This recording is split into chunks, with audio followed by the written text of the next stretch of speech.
what does this mean for the defense budget? What is, is our defense budget right-sized for the current threats? What should we be spending more? Should we be spending less? Should we be spending it differently? I think that our defense budget priorities are pretty good overall. I've just been completing a paper that Brookings will release early in August on what I think the defense budget should be.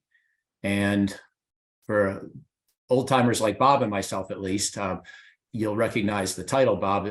It's drawn from what Newt Gingrich said about his views on defense back in the 90s when he wanted to shrink the budget, but he also wanted to be a hawk.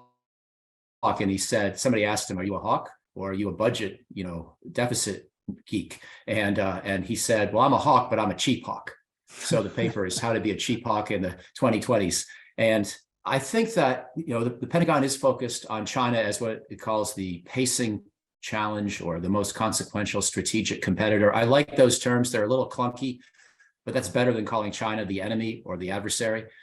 And we do have to take very seriously the technological challenges as well as the logistical and geographical challenges of dealing with the second most powerful military in a location that's difficult for us because of the geography, because of the relatively sparse and few number of allies. So we're really trying to concentrate a lot of the modernization efforts of the American military on dispersing our base network in the Pacific, on building more resilient and redundant kinds of bases or launching pads for various kinds of potential military attack, for hardening and dispersing satellite fleets, for beefing up military logistics and pre-stationing supplies, and just being ready for various kinds of scenarios with the goal, of course, of preventing and deterring them, not of actually fighting them, because God help us all if the United States and China go to war. But I think that the Pentagon has done a reasonably good job of that, while at the same time recognizing we in the United States do not have the luxury of overly fixating on just one problem, because as Bob points out, by beginning this podcast with the most, acute strategic or security threat on the planet today, the war right now is happening in Europe, not Asia. It's more of a land war. Our geography there is different. The kind of forces we would need there, or for example, in Korea, are different from those we would most likely need against China. So we need to have a fairly diversified set of military capabilities. And so for the most part, I'm reasonably happy with the defense budget allocation scheme that we've got today, which is not that different from previous administrations or even the latter Cold War years.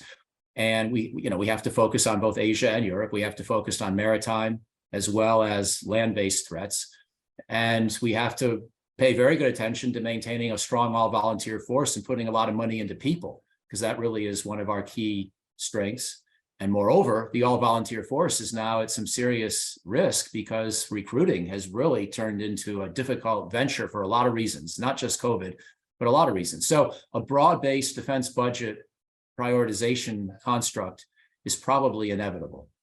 And so I don't have major beefs with the basic system. I had to look pretty hard in writing my paper to find economies that I would propose, to find lower priorities that I thought we might not need quite as much, because again, we've got this broad set of threats and responsibilities. We have about 60 allies or strategic partners around the world. That's good news for us in broad budget terms, because they collectively represent about a third of all world military spending. But it's also, of course, got a flip side, which is that we're now responsible for helping protect all those countries, most of which do not spend quite as much as they should on their militaries, whether it's in NATO or East Asia or elsewhere. They typically do not spend the 2% that NATO has established as a minimal goal. And so having all these allies is mostly a good thing, but still a bit of a mixed bag. For all those reasons, Tori, I'm reasonably content with the allocation scheme. And I had to look pretty far and wide to propose $10 billion a year in savings out of a $850 billion a year budget.